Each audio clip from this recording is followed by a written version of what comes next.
దేవుని నామమున మీ అందరికీ వందనములు. దేవుడు మీ మనోనేత్రాలు తెరిచి మరింత ఆధ్యాత్మిక జ్ఞానంతో మిమ్మల్ని నింపాలని దేవుని పేరిట యేసుక్రీస్తు ద్వారా మిమ్మల్ని వేడుకుంటూ ఉన్నాను. దేవుని యొక్క వాక్యము మనుషుల యొక్క అభిష్టము కోసం కాదు, తండ్రి యొక్క అభిష్టము అంటే తండ్రి యొక్క ఇష్టాన్ని నెరవేర్చడానికే అనేది మనుషులు గుర్తించుకోవాలి. కానీ చాలామంది ఎలా అనుకుంటారంటే ఇది ఒక మంత్రమో లేదంటే మంత్రానికి ఉన్న శక్తి లాంటిదనో అలాంటి ఆలోచన కలిగి దీన్ని ఒక ముక్కలుగా కట్ చేసుకుని ఇళ్లలో గోడల మీద పెట్టుకుంటారు. వాటిలో అన్ని పాజిటివ్గా ఉన్నవే పెట్టుకుంటారు.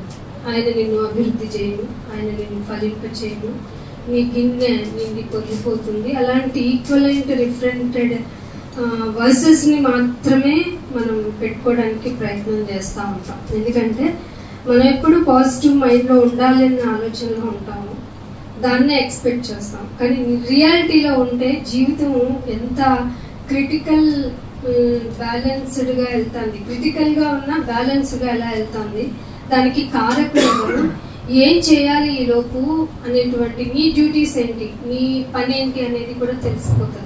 కానీ చాలా మంది వాక్యాన్ని తీసుకునే విధానాన్ని దేవుడు మెచ్చటం లేదు. వరల్డ్ వైజ్గా, పాన్ ఇండియా వైజ్గా కాదు, వరల్డ్ వైజ్గా చెప్తున్నాను. వాక్యాన్ని తీసుకునే విధానము మనిషి దేవునికి ఇష్టమైన రీతిలో లేదు. మాకు ఇష్టమైనది తీసుకుంటాం, మాకు ఇష్టం లేనిది చెవిని పట్టడానికి కూడా మాకు చాలా ఇబ్బంది, సో మాకొద్దు అనేటువంటి పరిస్థితులు ఈనాడు క్రైస్తవ సమాజాల్లో ఉంటున్నాయి. దాన్ని బట్టి చెప్పేవారికి కూడా నిరాశ పెరుగుతుంది. దేవుడు అదే చెప్పాడు, వెళ్ళి నువ్వు చెప్పు, నీకేదో పాజిటివ్గా ఉంటుందని అనుకోకు, పశ్చిమానికి ఇలా చేశారు, సో నువ్వేం ఎక్స్పెక్ట్ చేయకు, కానీ సాక్షాత్తమైనటువంటి మాట అనేది వెళ్ళాలి, అది నీ ద్వారా వెళ్ళాలి. సో నీకు ఇచ్చిన పనిని నమ్మకంగా చేయడానికి మాత్రం వెనకాడొద్దు, ఫలితాన్ని మాత్రం ఇక్కడ ఎదురు చూడొద్దు అన్న ఆయన మాటని భరోసాగా తీసుకొని వాక్యాల్లోనికి ముందుకు వెళ్ళడానికి ప్రయత్నం చేయాలి తప్ప నిరాశను మనం ఎదుర్కోకూడదు. ఎప్పుడు నిరాశని మన జీవితంలో ఏలనీయకూడదు. ఇది ఫిజికల్గా కానీ స్పిరిచువల్గా కానీ. ఫిజికల్గా ఎంత డేంజర్ అయిపోతుందంటే ఈ నిరాశ నిన్ను ఎక్కడికి తీసుకెళ్తుందంటే శరీరపరమైనటువంటి అభద్రతా భావాన్ని కలగజేసి నేను ఇంకా ఎందుకు పనికిరాను, ఈ లోకంలో నేను ఉండడం వేస్ట్ కాబట్టి నేను చచ్చిపోతాను, సో నా అంతటి నేను చచ్చిపోవాలి అని సూసైడ్ వరకు వెళ్ళిపోయే థాట్స్ రావడమే డేంజర్ అనుకుంటే ఒక్కొక్కళ్ళు దాన్ని ప్రాక్టికల్ చేసేస్తున్నారు, చంపేసుకుంటున్నారు వాళ్ళని. అయ్యో నేను నా యొక్క పర్మిషన్ తోటి నేను వెళ్తాను అనుకునేటువంటి ఇది తోటి నేను ఇక్కడికి రాలేదే, ఇప్పుడు నా ఇష్ట ప్రకారం వచ్చాను అంటే నాకు ఇష్టమైన ప్లేస్ లో నేను ఉండాలి, నాకు ఇష్టమైన మనుషుల మధ్య ఉండాలి, కానీ అలాంటి పరిస్థితులు ఏం లేవు, నేను నా ఇష్టపూర్వకంగా రాలేదు కాబట్టి ఎవరో అభిష్టము నెరవేర్చడానికి నేను ఈ భూమి మీదకి వచ్చాను కాబట్టి నన్ను నేను ఎవరికి రిప్రజెంట్ చేసుకోవాలి, దేవునికి రిప్రజెంట్ చేయాలి. ఇంక్లూడింగ్ ఇక్కడ నేను టీచింగ్ చేస్తున్న నేనైనా, కూర్చొని వింటున్న మీరైనా, ఎవరికైనా డ్యూటీ ఉండింది. నువ్వు చేయాల్సిన పనులు ఉన్నాయి, అది మాత్రం ఖచ్చితం. పని లేదు నువ్వు హ్యాపీగా లీడ్ చేసే జీవితం మీద అంటే ఈ భూమి మీద పని లేకుండా నువ్వు బ్రతకగలవా? లోకపరంగా తిండి వస్తుందా నీకు? మరి నిత్య జీవితం ఎలా వస్తుంది అనుకుంటున్నారు? నీ వంతు పని నువ్వు చేయనప్పుడు నిత్య జీవితం ఎలా వస్తుంది? పని చేస్తున్నాను కదండి, I'm attending to church community, taking tables, అబ్బో ఐఎమ్ డూయింగ్ ఎవ్రీథింగ్ సర్వీస్ అని అంటున్నావా? That is not true.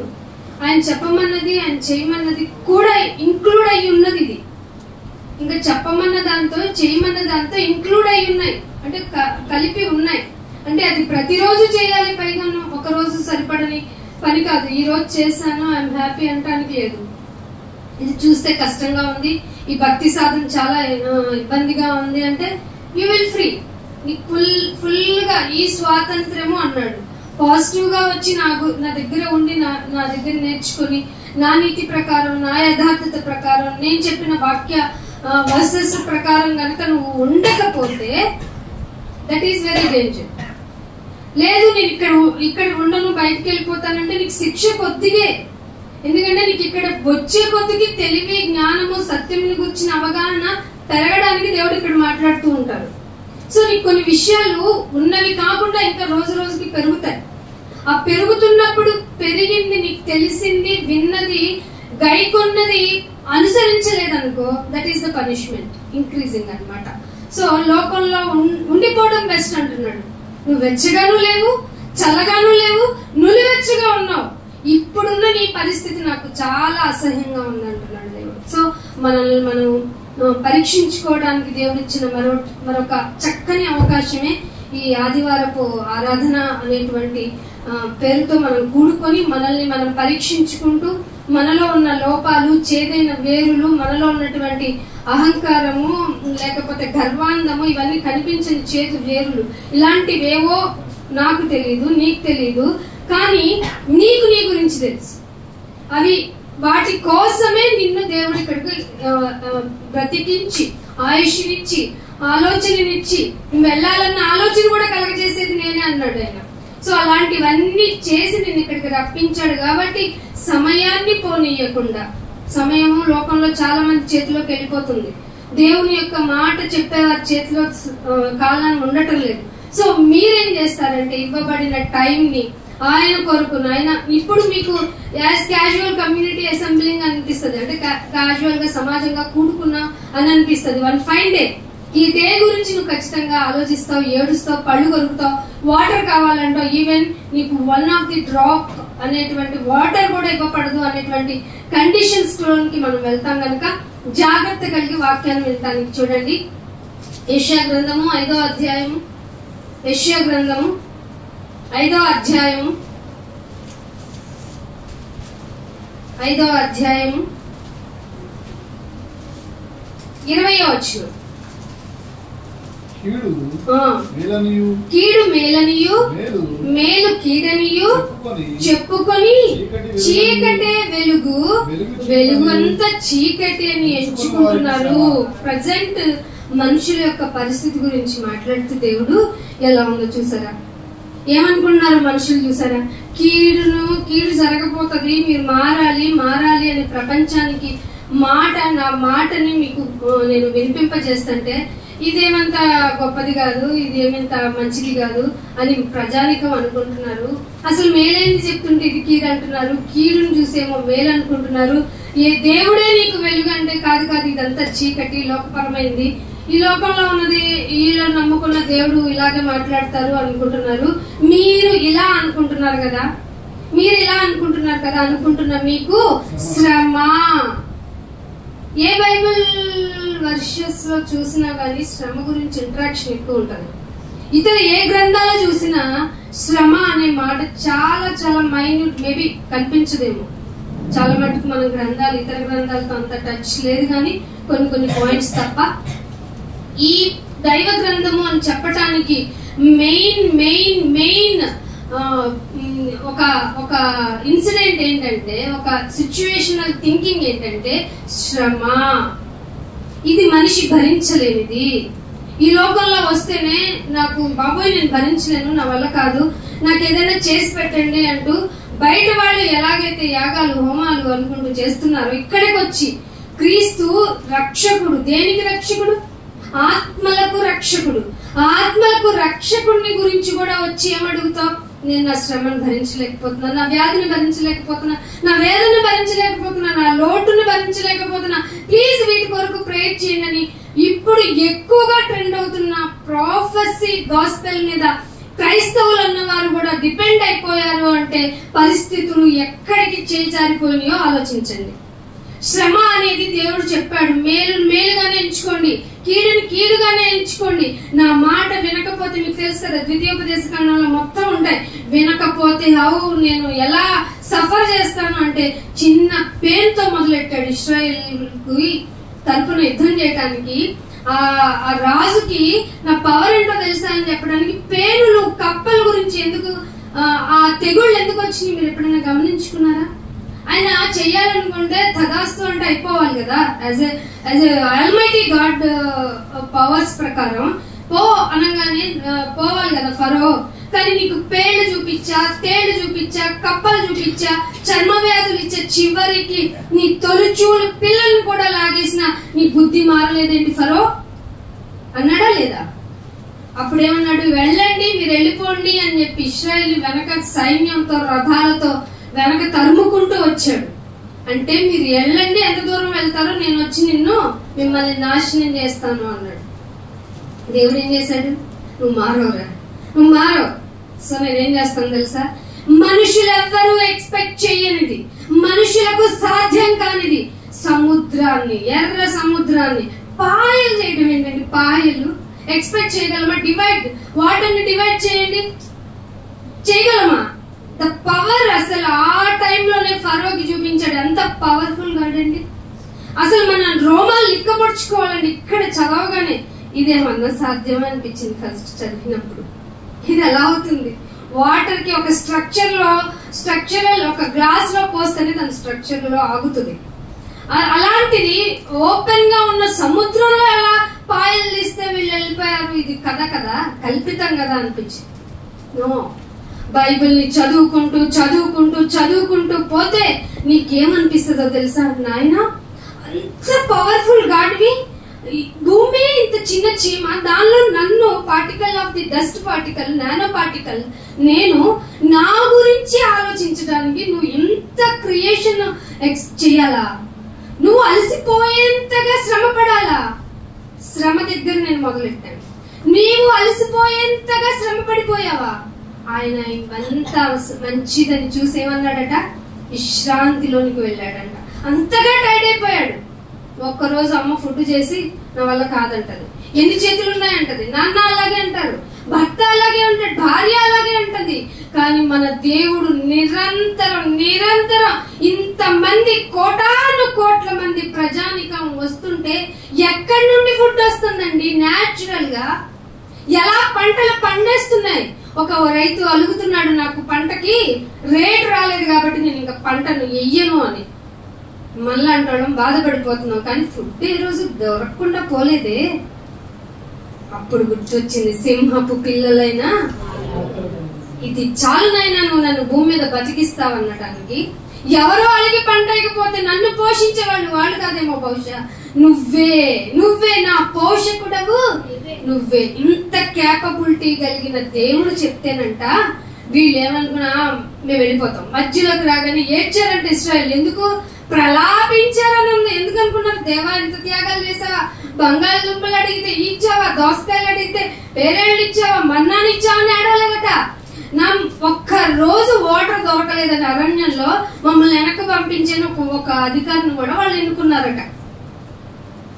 అలాంటి ఇశ్రాయేలుని భరించి భరించి భరించి వేరే దొడ్డివి కాని అన్యులైన గొర్రెలను నేను త్రోవకు తెచ్చుకుంటాను, నా స్వరము అవి వింటాయి, వారిని నేను యాక్సెప్ట్ చేస్తాను. వాళ్ళమే మనం, వేరే దొడ్డి గొర్రెలమే మనం.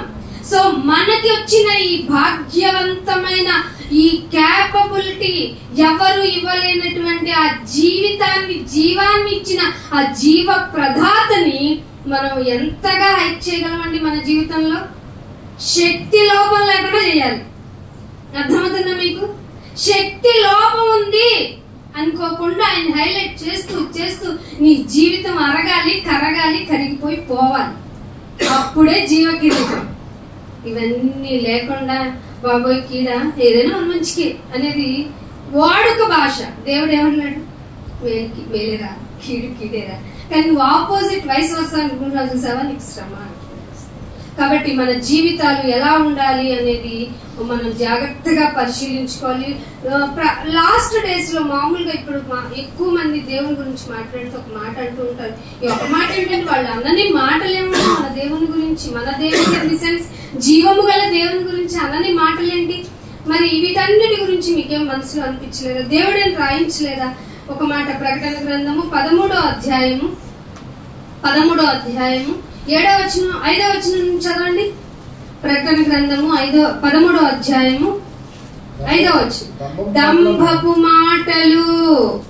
మెయిన్ గా అంత్య దినాల్లో మనుషుల్లో మీరు ఐడెంటిఫై చేయాల్సింది, వీడు ఇన్ఫెక్టెడ్, వీడు రోగి. ఆ మందిరంలోకి వచ్చిన తర్వాత కూడా ఒక మనిషి ఇన్ఫెక్టెడ్ అని తెలియాలంటే నోరు డంబంగా మాట్లాడుతుంది. దంభము గల మాటలు దేవదూషణ. ఇది బయట ఉంది, ఇంట్లోనూ ఉంది. ఇంట్లో అంటే సంఘము, బయట అంటే లోకము. దంభపు మాటలను దేవదూషణలు పలుకు నోరు దానికి అంటే మీరు ఇంటికి చదవండి మళ్ళీ. నేను దాని గురించి అంటే మృగం గురించి. మృగము అనగా ఘట సర్పం, ఘట సర్పము అనగా అపవాది, అపవాది అనగా అబద్ధుడు, వాడు అనగా సాతాను. వాడికి ఏమి ఇవ్వబడిందంట? దంభపు మాటలు, దేవదూషణ పలికే మాటలు కలిగిన ఒక నోరు ఇవ్వబడుతుంది. మరియు మరియు దానికి ఒక అది సింబాలిక్ గా కొంత టైం అని మీరు ఆ టైం ని అనుకోకండి. కింద 6వ వచనంలో కనుక అయితే దానికి ఇవ్వబడితే ఏం జరుగుతుంది? దేవుణ్ణి దూషించే సంఖ్య రోజు రోజుకి పెరుగుతుంది. మరి సంఖ్య వారిది పెరిగినప్పుడు సంఘంలో ఏ సంఖ్య పెరగాలి చెప్పండి మీరు? దేవుణ్ణి ఘనపరిచే వారి సంఖ్య పెరగాలి. అంత్య దినాల్లో దేవుని దూషించుటకును, ఆయన నామమును, ఆయన గుడారమును, పరలోక నివాసులను దూషించుటకు అది తన నోరు తెరుస్తుంది. అది నోరు తెరుస్తుంది. పైగా 7వ వచనంలో పరిశుద్ధులతో యుద్ధం చేస్తది. మీకు రోజు తెలియని యుద్ధం జరగాలి తెలుసా? మీకు దేవుని గురించి అనే వాళ్ళ గురించి మీకేం పట్టింది? యుద్ధము ఇది తెలుసు. మరి యుద్ధం చేసేవాళ్ళు, యుద్ధం యెహోవాదే. యుద్ధం చేసేవాళ్ళు ఎవరు? ఆయనకేంటి పని? రాజుగారు ఎప్పుడు వస్తారు యుద్ధానికి? 1 ఫైన్ డే డిక్లరేషన్ ఇచ్చి వస్తాడు. ఈ లోపు సైనికులు, సేనాధిపతులు, ఇంకా ఎవరెవరో ఉంటారు కదా, హెడ్ ఆఫ్ ది సోల్జర్స్, వాళ్ళంతా కదా యుద్ధం చేయాలి. అందుకే పరిశుద్ధులతో యుద్ధము చేయును, వారిని జయింపను అంటే చాలా మందిని ఇది జయించేస్తది. ప్రకటన గ్రంథం అంటే చాలా మంది తెలియక ఏదేదో మాట్లాడుతున్నారు. జరగబోయేది కాదు, జరిగింది కూడా చెప్పేస్తుంది బైబిల్. అది ప్రకటన గ్రంథం అంటే లాస్ట్ ఓన్లీ జరగబోయే దాని గురించి కాదు మాట్లాడేది. పరిశుద్ధుల మీద అధికారము పొందబడుతుంది. దానికి యుద్ధములో గెలవాలి, గెలవనకుండా అధికారం కూడా తీసుకోబడుతుంది. ఎందుకంటే ఎన్నైనా పరిశుద్ధులు అంటే నీ వాళ్ళు కదా, పేరుకే. నా పేరు, నా నామాన్ని ధరించుకున్నారు. నా మీద కాకుండా ధనము మీద వ్యామోహం, ఈ లోక వస్తు వాహ కనకము మీద వ్యామోహం కలిగి అవి ఇవ్వవా నాయనా అంటూ ప్రార్థనలు, యాచనలు సమర్పించేసి ఎందుకు ఇవ్వలేదు నాయనా అని ఏడుస్తారట. యెషయా గ్రంథం 58లో మేము ఉపవాసం ఉండగా నువ్వు ఎందుకు చూడవు? క్వశ్చనింగ్ దేవుణ్ణి. ఇజ్ ఇట్ అసలు ఎంతగా అండి మనుషులు ఎంతగా దిగజారిపోయారు దేవుణ్ణి దూషించడానికి. అధికారం ఇవ్వబడిన వాళ్ళలో ఎవరు తీసుకోరు. ప్రతి వంశం, మా వంశం ఏంటో తెలుసా, మా బ్లడ్ ఏంటో తెలుసా అన్న వాళ్ళని కూడా వదిలిపెట్టరు. వాళ్ళు పూర్తిగా మింగేస్తుంది. ప్రతి వంశము, ప్రతి ప్రజ, ప్రతి భాష, ఆయా భాషలు మాట్లాడే వారి మీద అసలు వదిలిపెట్టనుకో. ప్రతి జనము మీద దానికి అధికారం ఉంది. మీరు నమ్మాలి, ఇది మీరు గుర్తుంచుకోవాలి. ఇది దానికి అధికారం ఈ భూమి మీద, జనము అందరి మీద. ఈ లోక అధికారం ఎవరి చేతిలో ఉంది? సాతాను చేతిలో ఉంది. ఒక్క క్షణంలోనే యేసుకు చూపిందంటే దాని కెపాసిటీ మీరు ఎప్పుడైనా గమనించారా? అసలు ఆలోచించారా? ఆలోచించిన వాళ్ళైతే ఎదురు తిరిగి నిలబడతారు ఆత్మీయంగా. శరీరపరంగా ఏ మాత్రం మీ ఎక్స్ప్రెషన్ అస్సలు కనిపించదు. నాయన మేము ఈ భూలోకంలో ఎలాంటి వాళ్ళం, ఏమి కాని వాళ్ళం, ఎందుకు కాని వాళ్ళం, సో నీ గురించి ఎదురు చూస్తున్నాం నాయన అంటూ బతికేస్తారు ఆత్మీయంగా. దాంతో ఎవ్రీడే ఛాలెంజ్ చేస్తారు. ఎందుకంటే మనలో ఉన్నవాడు గొప్పవాడు కాబట్టి. ఆ ధైర్యం ఎక్కడిది అంటే ఎందుకు వచ్చింది మనకి ధైర్యం, ఎందుకు రావాలి.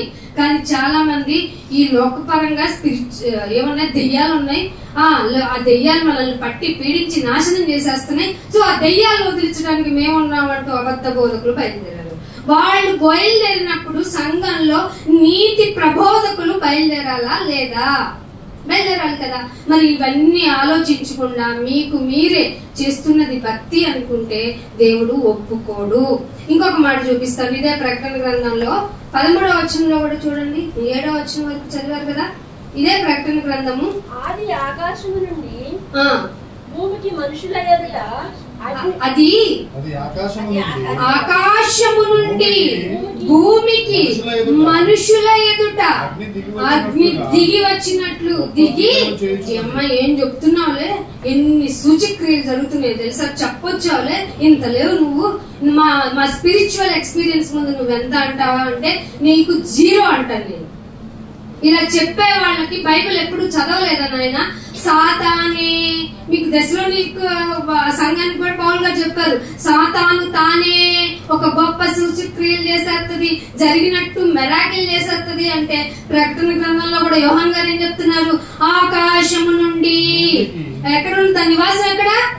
మనుషుల్లో కాదు, మనిషిని అది ఆవరించలేదు. మనిషితో దానికి పని లేదు, మనిషి ఆత్మతోనే దానికి పని. సో అది ఎక్కడ, దాని నివాసం ఎక్కడో చెప్పాడు. ఆకాశం అయిపోయాం కన్నులెత్తి ధైర్యంగా చూస్తావు, భూమి మీద ఎవరు లేని చోటేమో సమాధుల వైపు చూసి గడగడ ఉండిపోతావు. నీ మనిషి నీలాంటి వాడే భూమిలో పాతి పెట్టబడ్డాడు. దట్స్ ఇట్ అంతే.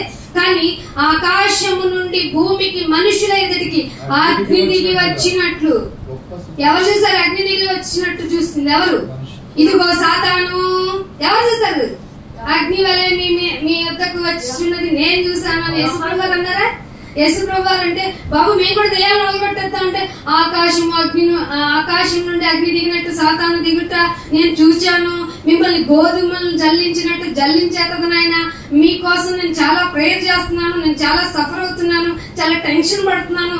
ఈ బాధలో ఈ శ్రమలో మీరు ఎక్కడ బ్యాక్ చెయ్యి వేసేసి నాయన మా వల్ల కాదని ఆ మృగానికి సాగిలి పడిపోతారో అని నేను నా తండ్రి టెన్షన్ తో ఎదురు చూస్తూ ఉన్నామని యేసు ప్రభు గారు ఇప్పుడో చెప్పారు. అది ఇక్కడ చెప్తున్నాడు యోహాన్ గారు. మనుషులు ఎదుటకు అగ్ని దిగి వచ్చినట్లుగా వచ్చి సైలెంట్ గా ఉంటదట. గొప్ప సూచక్రియలు. వాడు వచ్చేసి ఏం చెప్తాడు? ఎయిడ్స్ పోయిందని చెప్తాడు. అసలు ఎయిడ్స్ కి మందు లేదురా నాయన అని సైన్స్ చెప్తుంటే అనేక మంది రోగులు ఎక్కడ ఉన్నారు? హాస్పిటల్లో ఏడుస్తూ బ్రతుకుతుంటే వాళ్ళు పశ్చాత్తాపం కలిగి మమ్మల్ని రక్షించండి, ఇక్కడ నుంచి అయినా మంచిగా బ్రతుకుతామంటే ఇక్కడ వచ్చే ఉంటాడు ఎయిడ్స్ పోయిందంటాడు. నీకు ఇంత క్యాపబిలిటీ ఉంది కదా, ఎక్కడికి వెళ్ళాలైతే నువ్వు? నీతి ప్రబోధకులు చేయాల్సిన పనులేంటో అర్థమవుతున్నాయా? పని ఉంది, పనివారు కోత అధికం, పనివారు లేరు. అప్పుడేమో కొద్ది మందే, ఇప్పుడు లేరు. కాబట్టి ఆకాశం నుండి బహుసూచక్రియలు చేసేది నిన్ను కూడా మెస్మరైజ్ చేయగలదు, నిన్ను కూడా మెస్మరైజ్ చేయగలదు. ఈ ప్రొసీజర్ లో దేవుడు దానియేలు గారు ఒక మాట చెప్తే నాకు ఆశ్చర్యం వేసింది. చూడండి, దానియేలు గ్రంథము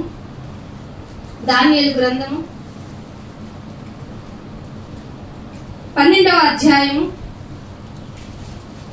4వ వచనం చూడండి. దానియేలు నీవు ఈ మాటలు మరుగు చేసేసి దాచే ఫస్ట్, ఇప్పుడు దాచేసి అంత్యకాలం వరకు ఈ గ్రంథాన్ని ముద్రించే, అంటే అప్పుడు రివీల్ చేయి. అంత్యకాలం ఎప్పుడుంది? మనం ఫేస్ చేస్తున్నదే అంత్యకాలం. సో ఈ టైంలో ఏం జరుగుద్దంటే చాలా మంది 4 దిక్కులు వెళ్ళిపోతారు. ప్రపంచంలో 4 ఎక్కడికి వెళ్ళామంటే వరల్డ్ టూర్, ఎక్కడికి వెళ్ళామంటే యూరోప్, ఎక్కడికి వెళ్ళామంటే అమెరికా, ఎక్కడికి వెళ్ళామంటే యుఎస్, ఎక్కడికి వెళ్ళావు అదే దుబాయ్, ఎక్కడికి వెళ్ళావు కువైట్, ఎక్కడికి వెళ్ళావు అయ్యో ఎక్కడికి ఏంటి అంటే దేవుడు దీన్ని ఎందుకు రాయించాడు అంటే అంత్య దినాల్లో ఇదొక సింబల్. అంత్య దినాల్లో ఉన్నావు అనడానికి ఇదొక సింబల్. ఏంటంటే చాలా మంది నలుదిశలు సంచరించడం వల్ల వాళ్ళకి ఏమొచ్చేస్తుంది? నువ్వు నేను వెళ్ళాం అనుకోండి పాస్పోర్ట్ పట్టుకొని ఫస్ట్ టైం ఎంత నర్వస్ అవుతుంది. వాళ్ళు ఈజీగా అన్ఎడ్యుకేటెడ్స్ కూడా కువైట్ ఎందుకు వెళ్తారు? వాళ్ళు వెళ్ళినప్పుడు పాస్పోర్ట్ ఇస్తారు, ఇలా కాదు ఇలా ఈ కౌంటర్కి వెళ్ళాలి ఆ కౌంటర్కి వెళ్ళాలని చెప్తారు. వాళ్ళకి తెలివి వస్తుంది. ఏ తెలివి? ఈ లోకపరమైన తెలివి వచ్చిందంటే నువ్వు నీ జ్ఞానంలో ఉండి ఆ అనంతుడైన ఆ ఆత్మస్వరూపి అయిన దేవుని యందు మనసు ఉండదు. ఈ రెఫరెన్స్ చాలా సార్లు చెప్పాను, మీరు గుర్తుంటే చూసుకోండి. 4 దిశల నుండి సంచరించినందున తెలివి అధికమగును. ఈ లోకం తెలివితో, మీరు రోమి పత్రికలో ఉంటది 3వ అధ్యాయం 3వ, ఈ లోకపు జ్ఞానంతో, ఈ లోక జ్ఞానానుసారంగా దేవుణ్ణి తెలుసుకోలేదంట. సో మనుషుల యొక్క ప్రవర్తన దేని మూలంగా ఎక్కడి నుంచి ఎక్కడికి వెళ్తుందంటే దురాశ వలన ఏం ధరిస్తాము? పాపాన్ని గర్భం ధరించేస్తావు. అది 8 నెలలు, నీకు 8 నెలలు కాదు, అది ఒక్క క్షణం నీ పాపం నిన్ను ఆవరించింది అంటే దాన్ని తీసుకెళ్లి నిన్ను మరణించేదాకా వదిలిపెట్టను. అందుకే జిగట గల దొంగ ఊబి అంది బైబిల్. దాన్ని ఏమంది? పాపాన్ని జిగటైంది, దొంగది ఊబి. ఊబి అంటే బయటికి వస్తామా? వచ్చే గొంతుకు లాగుతుంది. కాబట్టి పాపంలో ఉండటం కంటే సంఘంలో నీకు, అందుకే నేను ఎప్పుడు చెప్తాను, లోకంలోంచి ఇక్కడికి వచ్చిన వాళ్ళకి ఆశ్రయ దుర్గం సంఘం. సో మీరు ఇక్కడ ఉన్నందుకు చాలా చాలా హ్యాపీ ఫీల్ అవ్వాలి. రాని వారిని ఇక్కడ తీసుకొచ్చేయాలి. అరే కరోనా అంటే మనందరం అక్కడికి వెళ్ళి ఉండిపోదాం అనుకున్నారా లేదా? ఎవరెవరు గ్రీన్ ఏరియాకి వెళ్ళిపోతాం, రెడ్ ఏరియా, ఎల్లో ఏరియా, రండి మనందరం గ్రీన్ ఏరియాకి వెళ్ళిపోదాం. ఎందుకంటే కంటామినేషన్ పెరిగిపోద్ది. అలా చెప్పుకొని రోగం నుంచి కాపాడుకున్నాం మన బంధువుల్ని, రక్త సంబంధుల్ని, ఫ్రెండ్స్ ని. కానీ ఇప్పుడు మీకు విదితం అవ్వాల్సింది ఏంటంటే, మీ బంధువులు, మీ రక్త సంబంధులు అందరూ దాక్కోవాల్సిన ప్లేస్ ఏంటో తెలుసా? అంత్య దినాల్లో ఈ లోకంలో ఉన్న వ్యవహారాల గురించి కాదు. ఈ లోక వ్యవహారాల వల్ల ఏమైపోద్దంటే నీలో నిరాశ పెరిగిపోద్ది. విత్తనం గురించి తెలుసు కదా, ఏ విత్తనం ముళ్ళ కింద పడింది, ముళ్ళ కింద పడిన విత్తనం గురించి ఏం చెప్పాడు? ఐకిక విచారంతో ఎదగలేదంట. ఏంటైనా ఎప్పుడు చూసినా నా బతికిలా ఉంటారు. ఏంట్రా నీకు సంతృష్టి లేదా? లేదు ప్రభు, నా వల్ల కాటలు, నాకు బిల్డింగ్ కావాల్సింది, కారు కావాల్సింది. ఎలా ఎన్ని పోతేనా? ఇరప ముక్కలు, సిమెంట్ ముక్కలు కాదు ప్రభు, నా వల్ల కాటం లేదు. ఇంక దేవుడు నిన్ను వదిలేస్తాడు. యాతకు అంతే వదిలేస్తాడు. ఎందుకంటే సర్వసత్యంలోకి నిన్ను నడిపిస్తున్నప్పుడు అవసరం అనుకుంటే ఇస్తాడు, ఇవ్వకపోతేనే బెస్ట్. మీకు విషయం తెలియదు, ఇచ్చిన ప్రతి దాని గురించి లెక్క అడుగుతానన్నాడా లేదా? బాబోయ్ నువ్వు చాలా స్ట్రిక్ట్ కాబట్టి ఆ 2 తలాంతులను ఎక్కడెట్టాను, గొయ్యి తీసి పాతి పెట్టాను. నికృష్టుడా ఏమన్నాడు? పరిచారకుడిని ఏమన్నాడు? ఒరే దుర్మార్గుడా, నేను అంత కఠినాత్ముడు అనుకున్నావా? భ్రష్టుడు అనుకున్నావా? ఎంత భ్రష్టాత్మ ఏంట్రా? ఏదన్నా ఎవరికన్నా ఇస్తే ఫలిస్తాయి కదా. అంటే నీలో ఉన్న తలాంతులు ఫలింప చేసుకునేలాగా సంఘానికి ప్రిపేర్ అయి రావటం లేదనమాట. వచ్చాను వెళ్ళిపోయాను, వాట్ ఈస్ ద యూజ్? నీకు పెడుతున్న మనకి లైఫ్ సైకిల్ ఇయర్ పెరుగుతుంది అంటే మన మీద పెట్టుబడి పెరుగుతా ఉంది. మనం ఈ లోకంలో కొట్టేసుకుంటా ఉంటాం. నువ్వు నాకు పడలేదు, నేను నీకు పడలేదు, నువ్వు నాకు ఇష్టం లేదు, నేను నీకు ఇష్టం లేదు. ఒకరినొకడు భరించండి. సంఘంలో ఏమన్నాడు? ఒకని భారాన్ని భరించండి, మీకున్నది అమ్మేసి వాడికి ఇచ్చేయండి. మామూలు కదయ్యా, అదే అన్నాడు కదా నికోదేముతో అని. నేను చిన్నప్పటి నుంచి చెప్తాను, నువ్వన్నీ ఇప్పుడు పొట్టోడివి, చిన్నప్పటి నుంచి చెప్తున్నాను, నాకు ఎన్ని తెలుసు అంటే, అయితే నీకు ఒకటి కొడుకు ఉంది. ఏంటది అని అంటే ఏదో చెప్పేస్తాడు. నీకున్నవి అన్ని అన్నాడా లేదా? ఆ మాట మీరు ఇంటికి వెళ్ళి అన్ని అమ్మేసి బేవకి ఇచ్చేసి నన్ను వెంబడించు. ఏమనుకున్నాడంట? వాట్ ఈస్ వండర్ఫుల్ అన్నాడా? చిన్న పుచ్చుకున్నాడంట ముఖం. వ్యసనపడి అంటే బాధపడి చిన్న పుచ్చుకుని వెళ్ళిపోయాడంట. అంటే మనము ఈ లోకంలో ఎంత మింగిలైపోతే మనం వాటి మీద ప్రేమ పెరిగిపోద్ది. సో ఎంత తక్కువ ఉంటే ప్రేమ అంత తక్కువ ఉంటది. తొందరగా ఈ లోకపు సంచికరువు అయినటువంటి శరీరాన్ని వదిలిపెట్టేసి, నాయనా నీకు నేను పనిచేసి వచ్చాను అని చెప్పకముందే, రండి మీరు ఎన్ని కుడివైపు ఉన్న వాళ్ళారా, నా తండ్రి పక్కన ఆసీనులు కండి. ఎవరైనా ఇస్తారండి? పిఎం గాని సీఎం గాని పిలిచి నా పక్కన కూర్చోనన్నా అని అంటాడా? నువ్వు నీతిగా బతికావు, నువ్వు హ్యాపీగా ఉన్నావు, సత్యంలో ఉన్నావు. లోకపు మనుషులు ఎవ్వరూ చేయలేనిది, వదిలిపెట్టుకోలేని స్థానాన్ని తిరిగి పొందుకున్న యేసయ్య, అది ఎంత పవరో తెలుసుకున్న యేసయ్య ఏమన్నాడు తెలుసా? జయించిన వాణిని నాతో కూడా కూర్చుండనిచ్చెదను అంటే పర్మిషన్ ఇచ్చాను. ఎంత బాగా చెప్తున్నాడు. మీకు ఎలా అనిపిస్తుందో నాకు అర్థం కావట్లేదు, కానీ సో ఎక్సైటెడ్ అండి ఆయన చూడటానికి మాత్రం. మీరు అలా రెడీ అవ్వండి, ఆత్మీయ యాత్రకి అలా రెడీ అవ్వాలి. ఈ లోకపు చింతలు మిమ్మల్ని చింత పడి పడి పడి మిమ్మల్ని కృషించేలాగా చేస్తారు. అందుకే ప్రయాసపడి భారము మోసుకుని పోతున్న సమస్త జనులారా, only India, only Nirmal, only Andhra Pradesh అన్నాడా? సమస్త జనులారా, ఎక్కడెక్కడ ఉన్న భూదిగంత నివాసులారా నా యొద్దకు రండి, మీకు విశ్రాంతి. ఈ లోకపు విశ్రాంతి కాదు మళ్ళీ మీరు అనుకున్నట్టు. కాబట్టి ఆయన ప్రేమను ఆస్వాదించండి. లోటును భరించండి. ఒకవేళ ఆ లోటు నీ సహోదరుడైతే అతని భారాన్ని భరించటానికి వెనుకాడకండి. ఇది క్షేమాభివృద్ధి ఆత్మలో. ఇది ఇట్లా ఆలోచనలు చెప్తూ మీరు దూర ప్రయాణాలకు వెళ్ళిపోతున్న వారు తెలివి పెంచుకుంటారు కానీ దేవుడి విషయాన్ని ఎరగరు అంటున్నాడు. అందుకనే ఒక మాట చూపిస్తాను. మత్తయి సువార్త 24వ అధ్యాయము. మత్తయి సువార్త 24వ అధ్యాయము 5వ వచనం చూడండి.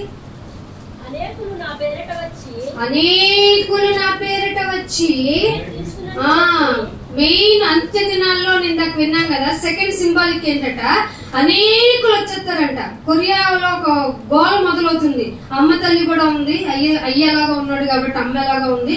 సో మీరు తొందరగా సీక్రెట్ గా మీరు రిజిస్టర్ చేసేసుకున్నారంటే మీకు దేవుడు ఏంటో చూపిస్తాం అంటున్నారు. అలాంటి పిచ్చి బోధలు నమ్మకండి. ఎక్కడికో ఇందాక దూరదేశం అని చెప్పాను సార్, తెలివి వస్తుంది కానీ దేవుడి గురించిన అవగాహన రాదు. కానీ ఇక్కడ ఏమంటున్నాడు, అనేకులు నా పేరట వచ్చి నేనే క్రీస్తునని పలువురిని మోసం చేస్తారంటే ఎవరా పలువురు?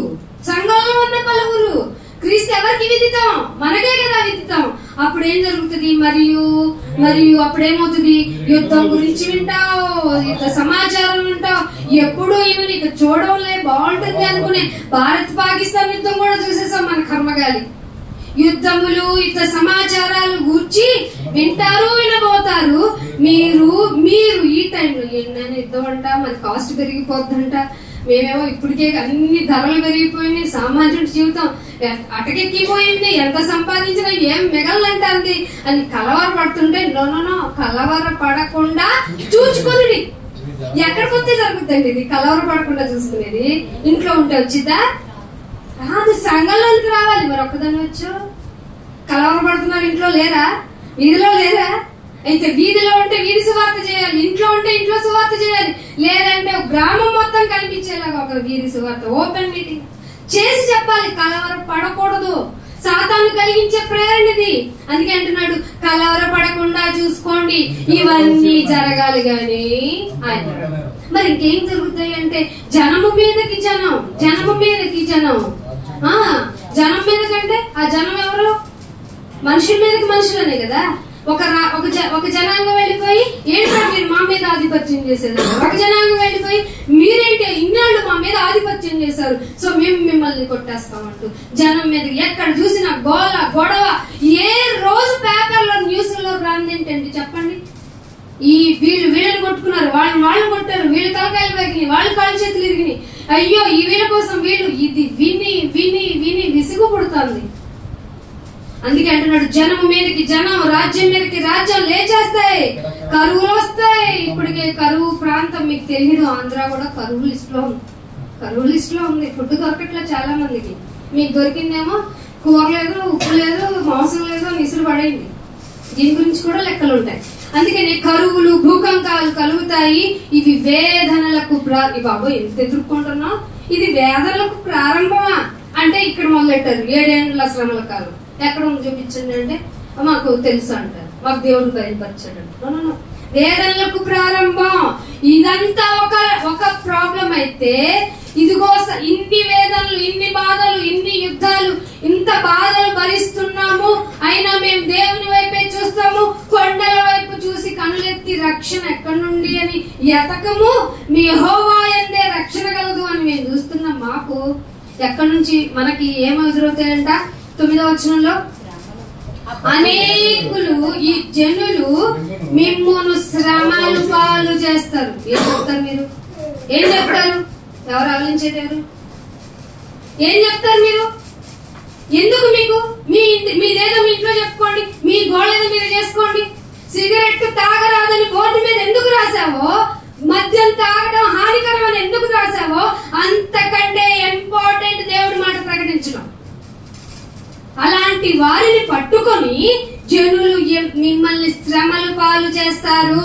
ఎందుకు చేస్తారయ్యా అంటే నా నిమిత్తము సకల జనుల చేత ద్వేషింపబడతాను. దీంట్లో రక్త సంబంధాలు ఉంటారా? ఉంటారు. అన్ని మన బంధువులు ఉంటారా? ఉంటారు. ఎందుకంటే బైబిల్లో కూడా పూర్ణ మీటింగ్ లో నీతిని అనుసరించినందుకు నిన్నిమిత్తముగా నిన్ను ద్వేషిస్తారు. సకల జనుల చేత ఏం చేస్తావు? ద్వేషింపబడతావు. అనేకులు అభ్యంతర పడిపోతారు. ఈ విషయానికి వచ్చేటప్పటికి నిలిచిన చివరి వరకు నిలిచిన వాడికి నిత్య జీవితం. తాగేసి వెళ్ళిపోయిన వాడికి కాదు.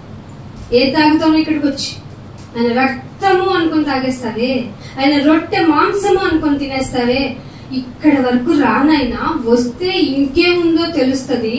దీనిని పట్టుకొని నువ్వు బలంగా నా కుమారుడు అనుభవించిన శ్రమల వైపు చూసి నిలకడగా ఉండు. అంతము వరకు నిలకడగా ఉన్నవాడే నిత్య జీవానికి వారసు. ఎంత ఉందండి వాక్యం, ఎంత మాటలు ఉన్నాయండి. అందుకే నేనేం చెప్పాను చూడండి అంటున్నాడు. చూడండి, కీర్తనల గ్రంథము 98వ కీర్తన, కీర్తనలు గ్రంథము 98వ కీర్తన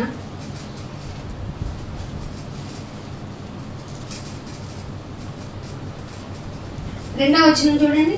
యెహోవా తన రక్షణను వెల్లడి చేసి ఉన్నాడు. ఏం చేశాడట ఆయన? ఏం వెల్లడి చేశాడు?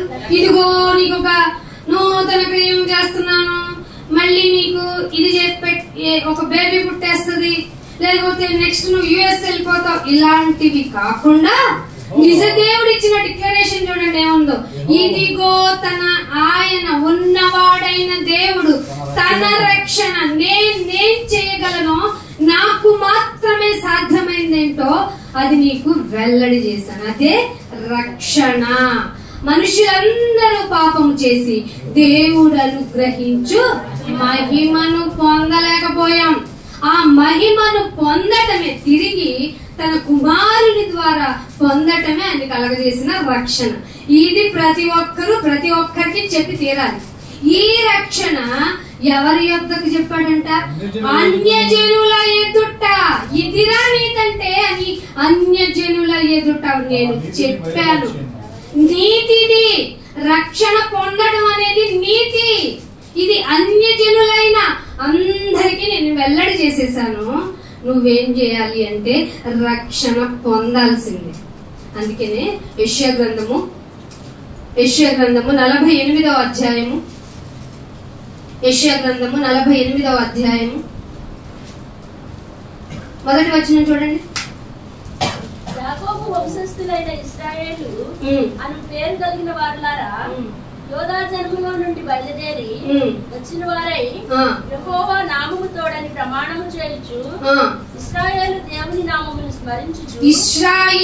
యొక్క దేవుని నామమును స్మరించుచు. ఆగిందా? స్మరించడం అంటే ఒకసారి తలుచుకోవడం కాదు, పదే అన్యుల యొక్క వాటిల్లో చూడండి శ్లోకాలు అంటూ వాటిలో ఇప్పుడు మనాలు కూడా పెట్టేస్తున్నాండి. స్మరించుకోవడం మంచిది. స్మరించుకోవడం, దేవుని నామమును స్మరించుచు నీతి సత్యము అనుసరించు వారులారా. అనుసరించాలి. స్మరించుచు ఏం చేయాలి? నీతిని సత్యమును అనుసరించాలి.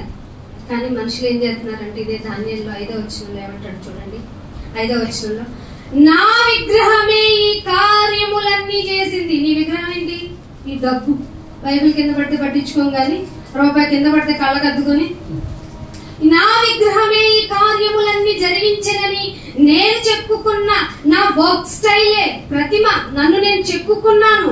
అందుకే నాలో ఉన్న క్రమశిక్షణే, నా యొక్క నీతే నన్ను నాకు చేసిందని, నేను పోసిన పోత విగ్రహమే దీన్ని నియమించినదని నీవు చెప్పుకోకుండునట్లు.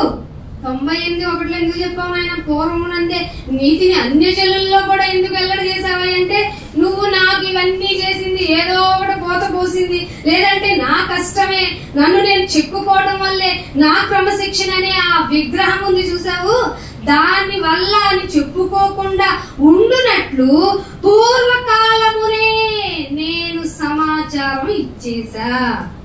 ఎందుకో తెలుసా? ఎందుకు నాయన పూర్వకాలం ఇచ్చేసావంటే 4వ వచనం, నువ్వు మూర్ఖుడివిరా. నాకు తెలుసు నీ సంగతి. నువ్వు మూర్ఖుడవనియు నీ మెడ ఎనపదే. ఏంటంట?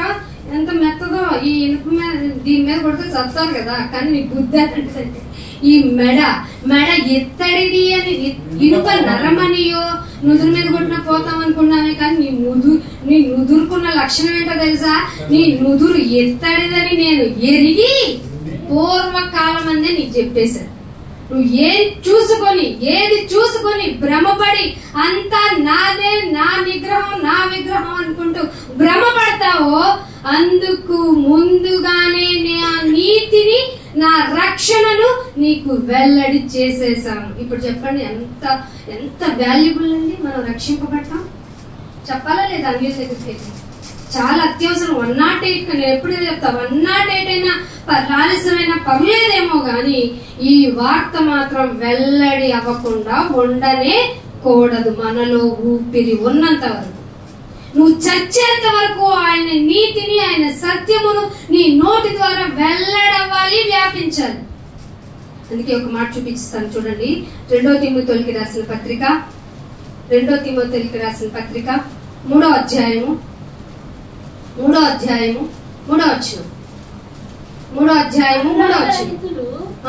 పైన నేను మీకు కనెక్షన్ ఇస్తుంది అంటే అంత్య దినాల్లోదే కదా.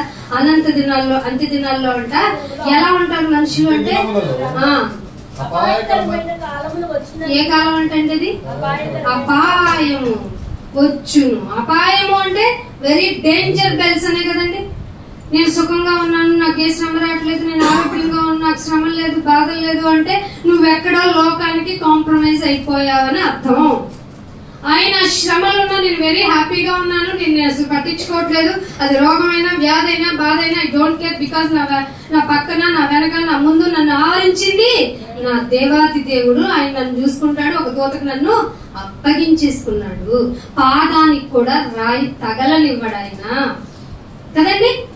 ప్రేమను మర్చిపోజేస్తున్నారు వీళ్ళు. అంత్య దినాల్లో అపాయకరమైన ధర వస్తాయి కదా, ఆ టైంలో ఎవరు మార్పు చెందుతారంట? ఏనుగు మారిపోద్దా? పులి మారిపోద్దా?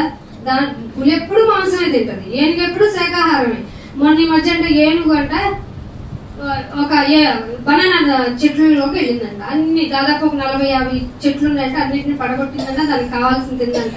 కానీ ఒక చెట్టును పడగొట్టలేదు. ఏమిటయ్యా అని చూస్తే ఫార్మర్ కి ఏం కనపడ్డాయంట? నెట్ ఏమంటారు, పక్షి గూడు ఉందంట. మనిషి మారాడా, జంతువు మారిందా? పక్షిని ఏం చేస్తాడు? పసిగుడ్లు ఏం చేస్తాడు? మనం ఒక మీటింగ్ వెళ్ళాం, పసిగా ఉన్న కళ్ళు దేవుని కుక్క పిల్లలు ఇసుపడేసిందంట. అవసరం ఏముంది? నువ్వు పెట్టకపోయినా అవి పస్తులుండైనా దేవుడు అడుక్కుంటాయి, నీకేంటి? ఇంకొక స్త్రీ గురించి విన్నాం. అరుస్తుంది, గట్టిగా అరుస్తుంది. తన బిడ్డ పేరు పెట్టి పిలిచి ఒక పెద్ద రాగం తీస్తుంది. మమ్మల్ని సువార్తకి తీసుకెళ్ళినాడు అంటున్నారు. ఆవిడ క్యాన్సర్ అండి, అలాగే ఏమిస్తుంది. చాలా డబ్బు ఉన్నోళ్ళండి.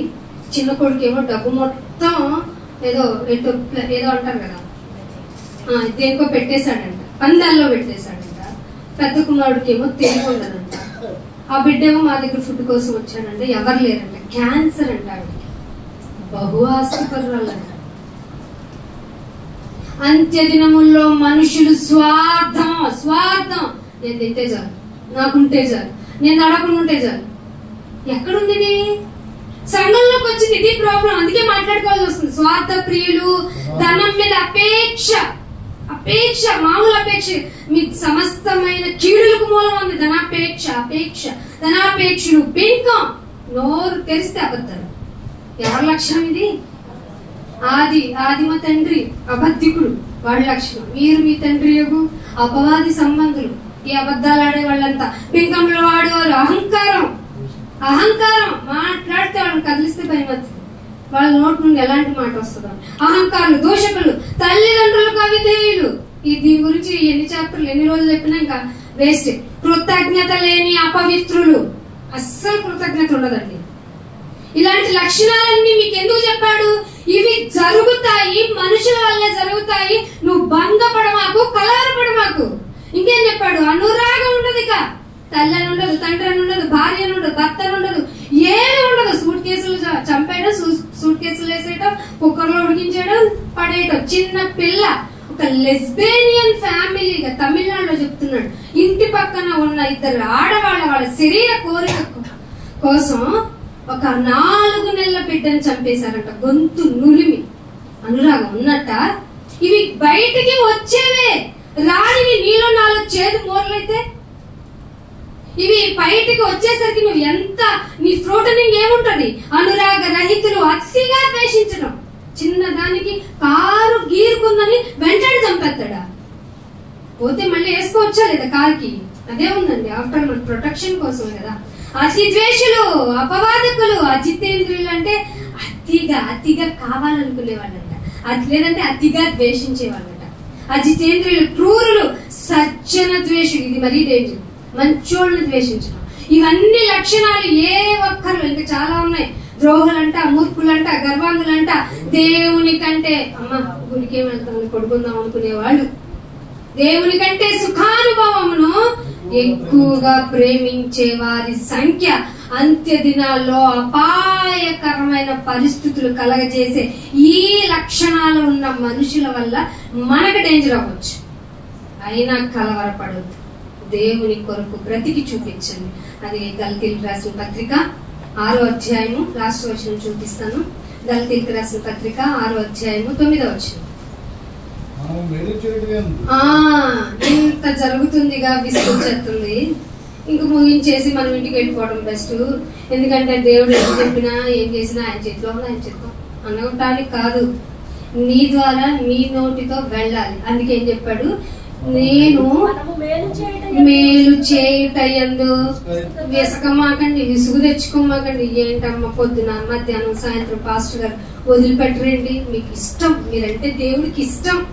అందుకే అంత్య దినాల్లో ఇట్లాంటి ఘోరమైన పరిస్థితులున్న వాక్యం చేత బోధించే సంఘం నిడమానూరులో ఉంచాడంటే ఎంతగా ప్రేమించుంటాడండి మనల్ని, ఎంత ప్రేమించుంటాడు ఆయన. అందుకే మేలు చేయుటయందు విసగగా ఉన్నాం, మనం అలయొద్దు, మేలు చేసి తిని తగిన కాలం అందు. ఏంటా తగిన కాలం? ఇప్పుడు మాత్రం కానే కాదు, తగిన కాలం అందు పంట కోస్తాం. ఈలోపు నన్ను ఎలా ఉండమంటావు? బల తీసుకుంటున్నాను కదా నాయన, బల తీసుకుంటున్నాను నాయన, ఏం చేయమంటావు అంటే లాస్ట్ ఒక మాట చూపించేసి ఎఫెసీయులకు రాసిన పత్రిక 4వ అధ్యాయము ఈ మాటతో మీ మనసుల్ని దేవునికి మరింత దగ్గర చేసి, బల్ల తీసుకుంటున్నాను నాయన, నన్ను ప్రత్యేకపరచు. ఇదిగో ఇలా ఉంటాయి అంత్య దినాల్లో అని చెప్పేశావు కదా. 4వ అధ్యాయం 14వ వచనంలో చూడండి. అందువలన తెలిసిపోయింది కదా అంత్య దినాలు ఎలా ఉంటాయి, పరిస్థితులు ఎలా ఉంటాయి, మనుషులు ఎలా ఉంటారు, సిచ్యువేషన్స్ ఎలా ఉంటాయి, ఏది దేని వల్ల మీరు దేని గురించి కలవరపడకూడదని చెప్పిన నేను, అందువలన ఇక మీదట వచ్చేసాం కదా, ఆశ్రయదుర్గమైనటువంటి ఆయన ప్రొటెక్షన్ లోనికి, ఆయన రెక్కల కిందకి వచ్చేసాం కదా. ఇప్పుడు ఎలా ఉండాలి? ఇంకా మీరు పసిపిల్లల్లాగా ఉండాలి. పసిపిల్లడు ఎలా ఉంటాడు? చూడగానే ముద్దొచ్చేస్తాడు, ఎంత ఇన్నోసెంట్ గా ఉంటాడు, మీకు తెలియదేముంది. పసిపిల్లలై ఉండి ఎట్లా ఉంటాం ఆయన పసిపిల్లగా అంటే మనుషుల మాయ ఉపాయము చేత. మనుషులు అక్కడ గుళ్ళు ఏం చెప్తారు? పద్దాక వాక్యం నీకు మెరాకిల్ జరగదు రా అంటే వెళ్ళకూడదు. అది మనిషి మాయోపాయం, మనుషుల మాయోపాయము, వంచన, తప్పు మార్గములోకి లాగే కుయుక్తి. ఆ కుయుక్తి ఎవరిది? అపవాది.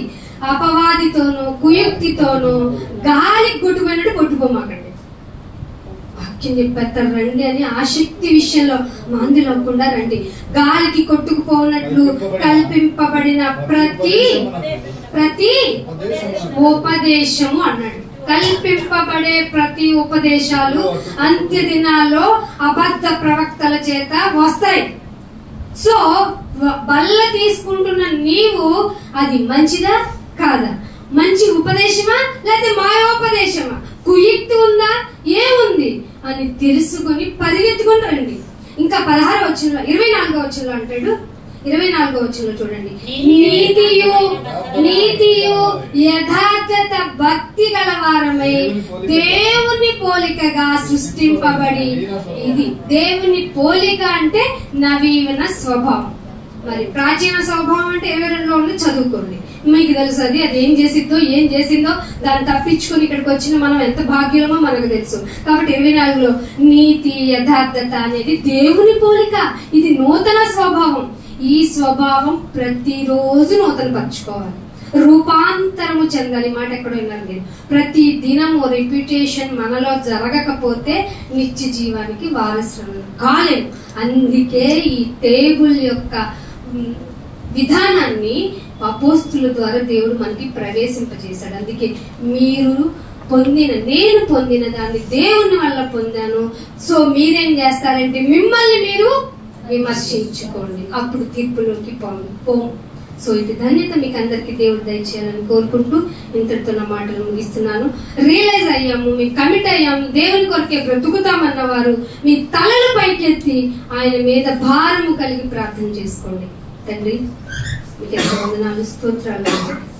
మీరు ఇచ్చిన భాగ్యం ఎంత గొప్పదో, నిన్ను కలిగిన జనులు ఎంత మంచివారో, ఎంత నాయన అదృష్టవంతులో మాకు తెలియజేశాం. ముందే చెప్పేశారు నాయన, ఎందుకంటే మా మెదడు, మా నుదురు ఇనపది ఇతరుది కనుక ముందే చెప్పారు. చెప్పిన దానిని ఆకర్షించుకునేలాగా మాకు బుద్ధి కలగజేశారు. ఈ లోక జ్ఞానంతో నాయన మేము నిన్ను ఎరగలేదు, మీరు మా ఆత్మలో కలిగించిన జ్ఞానము ద్వారా ఎదిగాము. అది మీరు కలిగించిన ఆకర్షణ కనుక ఆకర్షణ లేకపోతే ఇంత జ్ఞానం మాకు అర్థం కాదు. తండ్రి మీ బిడ్డలకి కావలసిన అంత్య దినాల్లో ఎటువంటి పరిస్థితులు ఎలా ఉండాలో చెప్పాను. అది మీ బాధ, వేదన, మీరు ఇచ్చిన భరోసా, ధైర్యము కనుక బిడ్డలు వాటిని మనిషిలో ఉంచుకొని ఈ పని చేయటానికి ముందడుగు వేసి వారి పనిని సఫలీకృతం చేసుకుని మీ ఎదురుకు వచ్చి బహుమానం పొందే బిడ్డలుగా ఉంచమని యేసుక్రీస్తు వారి పరిశుద్ధమైన నామంలో ప్రార్థన అడిగి వేడుకుంటున్నాం తండ్రి. Thank you all of you. God bless you.